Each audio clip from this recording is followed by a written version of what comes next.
ایک حدیث میں آتا ہے کہ جو شخص یعنی تیاری کر کے مینز وضو کر کے رات کو سوتا ہے، اس نیت کے ساتھ الارم لگاتا ہے، یعنی میں اپنی الفاظ میں کہہ رہا ہوں کہ وہ رات کو تہجد کے لیے اٹھے گا اور وہ اپنا پورا پلان کرتا ہے، but he doze off, he couldn't wake up for تہجد. اللہ اکبر، اللہ تعالیٰ اتنے کیئرنگ ہیں، اتنے مرسیفل ہیں کہ اللہ سبحانہ تعالیٰ اس کے لیے اس رات کے قیام اللیل کا اجر لکھ دیتے ہیں، اور وہ اللہ تعالیٰ کی طرف سے اس کا سونا جو ہے وہ صدقہ ہوتا ہے اس کے لیے، اور وہ ریوارڈ ملتا رہتا ہے. وہ انسان سو رہا ہے اور اللہ رب العالمین اس کا جو ہے نا ثواب لکھے جا رہے ہیں. Why he was a person who used to pray, he was a person who intended to pray as well, and he was a person جو کہ sincere تھا اور قیام اللیل کے لیے واقعی میں اس کی نیت تھی. لیکن وہ آپ کے میں اتنا نہیں تھا کہ ہر رات ہی قیام اللیل کی نیت کرتا اور ہر رات ہی نہیں اٹھ سکتا. This is strange. ابن رجب الحنبلی رحمہ اللہ he said کہ those who ask the question کہ ہمیں تو قیام اللیل کے پڑھنے میں مزہ ہی نہیں آتا، ہمیں تو بس ایک بوجھ لگتا ہے، ایک مجبوری لگتی ہے، کیا کریں؟ تو ابن رجب رحمہ اللہ کہتے ہیں کہ those who never experienced the pleasure of crying and the pleasure of standing in front of Allah subhanahu wa ta'ala cannot experience missing it.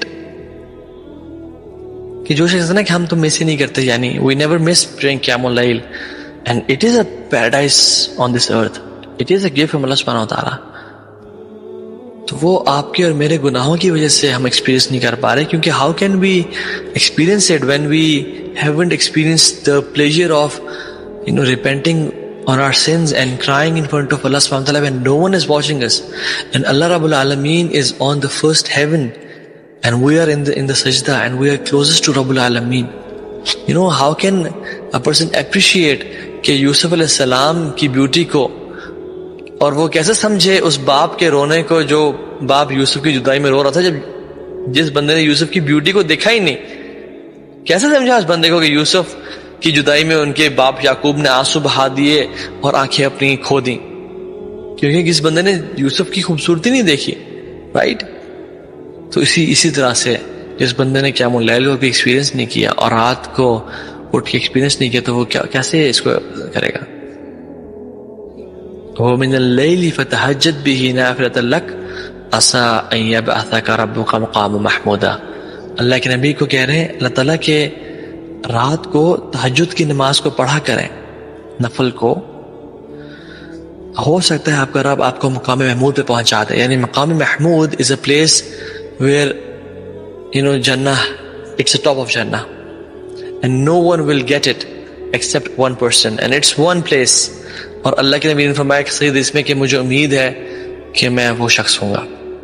تو جو شخص میرے لیے ہر اذان کے بعد دعا کرے گا مقام محمود کی، تو میں اس کے لیے شفاعت کی گارنٹی دیتا ہوں. اس لیے ہم پڑھتے ہیں کہ اللہم رب هذه الدعوة التامة والصلاة القائمة آت محمد الوسیلہ والفضیلہ. and that مقام محمود اس کا جو نام ہے جنت کا، وہ اس کا نام ہے الوسیلہ. اور ہم اس لیے دعا کرتے ہیں کہ اللہ کے نبی صلی اللہ علیہ وسلم کو وہ جو جگہ ہے وسیلہ وہ عطا کر دے.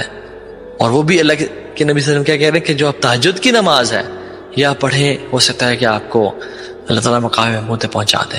اینڈ سم علماء سے ڈفرنٹ تھنگس کہ مقام محمود وہ ٹائم ہے جب اللہ سبحانہ تعالیٰ محمد صلی اللہ علیہ وسلم کہیں گے کہ یا محمد قم ارفع رأسک واشفع تشفع، اپنا سر اٹھائیں، سل تعطک، سوال کے ٹائم کو ادا کیا جائے گا، شفاعت کریں، شفاعت قبول کی جائے گی. اور جب اللہ کے نبی کو شفاعت کبریٰ کا موقع ملے گا، وہ مقام محمود ہے. وَاذْكُرِ اسْمَ رَبِّكَ وَتَبَتَّلْ إِلَيْهِ تَبْتِيلًا، کہ اپنے رب کا ذکر کریں اور آپ اس کے لیے ہے سولیٹیوڈ اختیار کر لیں، علیحدگی اختیار کریں، اکیلے ہو جائیں. فَإِذَا فَرَغْتَ فَانْصَبْ وَإِلَىٰ رَبِّكَ فَارْغَب، کہ جب آپ اپنے کاموں سے فارغ ہو جائیں تو پھر اپنے رب کے لیے اکیلے ہو جائیں. So night time is very special. Even the psychologists, they say the night time is very special. ایک سلف ہے اور جن کا نام ذہن سے نکل گیا، وہ یہ کہا کرتے تھے کہ میں نے اپنے نفس کو 20 سال تک قیام اللیل کے لیے مجبوراً اور جبر کر کے اٹھایا، اور پھر اگلے 20 سال میں نے اس کا اس کو قیام اللیل کو انجوائے کیا. یعنی if a person wants to enjoy قیام اللیل, اس کو اپنے نفس پہ جبر کرنا ہوگا, اپنے نفس کو ٹیم کرنا ہوگا, اپنے نفس کو گرائنڈ کرنا ہوگا. ان ناشئۃ اللیل ہی اشد وطأ, کہ نفس کو چلنے کے لیے بہت کافی ہے.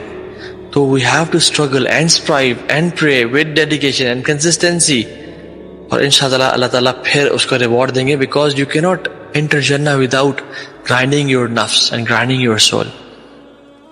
And once you grind it, it becomes tame. تو پھر وہ آپ کے پہلے آپ گھسیٹتے ہو اور گھسیٹتے ہو, اور پھر آپ کے وہ تابع ہو جاتا ہے, پھر آپ جو کہتے ہو وہ آپ کی مانتا ہے. So this night time is very special. جو لوگ جس سے بھی محبت کرتے ہیں اس کو وہ ڈیڈیکیٹ کرتے ہیں اپنے رات کا وقت. It is very emotional as well. Even the psychologists say, even the lovers, they spend their night time with their beloved. یہ تو وجہ ہے کہ رات کو 12 سے 5 کے پیکج لگے ہوتے ہیں, اور ایک کمپنی اس کو فائدہ اٹھا, they take benefit of the night time, and so does Islam takes benefit of the night time as well. Because the one who loves Allah subhanahu wa ta'ala will devote this special time for his love. Night is a testimony for a person's love, کہ بندہ کتنا سچا ہے اپنی محبت میں. حضرت عائشہ کہتی ہیں کہ جب ہر محبوب اپنے حب کے پاس, اپنے عاشق کے پاس چلا جاتا تھا, تو اللہ کے نبی صلی اللہ علیہ وسلم اللہ تعالیٰ کے لیے علیحدہ ہو جاتے تھے. یعنی کعبہ میں چلے جاتے, یا کبھی وہ بقیع میں کی طرف چلے جاتے. اب if a person truly loves something, he devotes his night time for it.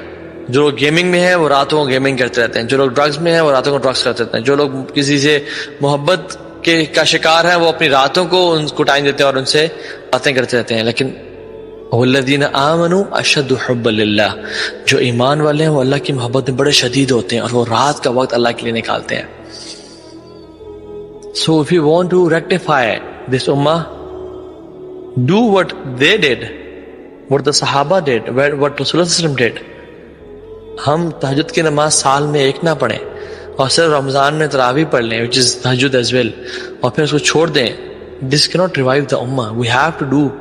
ابن عباس رضی اللہ عنہ کہتے ہیں کہ انما کہ I do not know a single companion except they would take something from the night. کچھ نہ کچھ وہ لازمی گراب کرتے تھے. سلیمان الدرانی رحمہ اللہ کہتے ہیں کہ احی اللیل فی لیلہم احب من احی اہل اللہ فی لہلہم. اہل اللیل فی لیلہم الذ من اہل اللہ فی لہوہم, کہ راتوں کو اٹھ کے جو لذت اور پلیجر اور ایکسٹسی ملتی ہے وہ کہیں بہتر ہے اس گناہگار انسان کو جو پلیجر اور لذت ملتی ہے گناہ کرنے کے بعد رات میں. اور کہتے ہیں کہ اگر اس زندگی میں رات کا قیام نہ ہوتا اور رات نہ ہوتی تو I would have asked for death. اس زندگی میں جینے کا مزہ نہ ہوتا اگر رات نہ ہوتی اور قیام اللیل نہ ہوتا. So أهل الليل في ليلهم ألذ من أهل الله في لهبهم. And the real ecstasy and the real pinnacle is, waking up at night and, feeling and imagining this huge pleasure. And, ask yourselves, and I should ask myself, کہ no doubt اللہ رب العالمین بہت عظیم ہے, قرآن بہت عظیم ہے, یہ رات کا وقت بڑا عظیم ہے, لیکن یہ how much does it matter to us? میرے دل میں کتنا عظیم ہے. کیونکہ جس کے دل میں بہت عظیم ہے وہ لازمی اپنی رات کو ڈیڈیکیٹ کرے گا. فَلَيْتَكَ تَحْلُو وَالْحَيَاةُ مَرِيرَةً وَلَيْتَكَ تَرْضَى وَالْأَنَامُ غِصَابِي وَلَيْتَ الَّذِي بَيْنِي وَبَيْنَكَ عَامِرٌ وَلَيْتَ الَّذِي بَيْنِي وَبَيْنَ الْعَالَمِينَ خَرَابٌ إِذَا صَحَّ مِنْكَ الْوُدُّ يَا غَايَةَ الْمُنَى فَكُلُّ الَّذِي فَوْقَ التُّرَابِ تُرَابُ. شاعر کہتے ہیں کہ اگر میرا اور تیرا ریلیشن ٹھیک ہے اور میرے اور تیری سیٹنگ ہے, اور if you are pleased with me and I'm happy with you, وَبَيْنِي وَبَيْنِ الْعَالَمِينَ خَرَابُ, تو میرے پوری دنیا سے انبن ہو جائے اور میں پوری دنیا کو چھوڑ دوں, I don't care. اِذَا صَحَّ مِنْكَ الْوُدُّ يَا غَايَةَ الْمُنَى, او میرے آبجیکٹیو, او میرا ڈیزائر, او میرا مقصد اور پرپز, جب تیرے ساتھ میری محبت ٹھیک ہے, فَكُلُّ الَّذِي فَوْقَ التُّرَابِ تُرَابُ, تو پھر ہر چیز جو مٹی کے اوپر ہے وہ میرے لیے مٹی ہے, میرے لیے کسی قدر و قیمت کے باعث نہیں ہے, میرے لیے کوئی ویلیو نہیں ہو اس چیز کی, بس مجھے تو مل جائے تو. So try your level best کہ جب اللہ رب العالمین رات کے آخری حصے میں آسمان دنیا پہ آتے ہیں اور سوال کرتے ہیں, can you just imagine when you suddenly wake up at night and you imagine کہ اللہ رب العالمین اعلان کر رہے ہیں, میں سن نہیں پا رہا لیکن مجھے اللہ کے نبی کی حدیث پہ یقین ہے کہ اللہ رب العالمین اعلان کر رہے ہیں, ہے کوئی دعا کرنے والا اس کی میں دعا قبول کروں, ہے کوئی سوال کرنے والا اس کو میں عطا کروں, ہے کوئی بخشش اور معافی مانگنے والا اس کو میں معاف کر دوں. اللہ رب العالمین خود ذات خود اعلان کر رہے ہیں. تو ہم ہماری مجال, ہماری جرت کہ ہم اس اسپیشل مومنٹ پہ کہیں یار اپنی مجھے نہیں ضرورت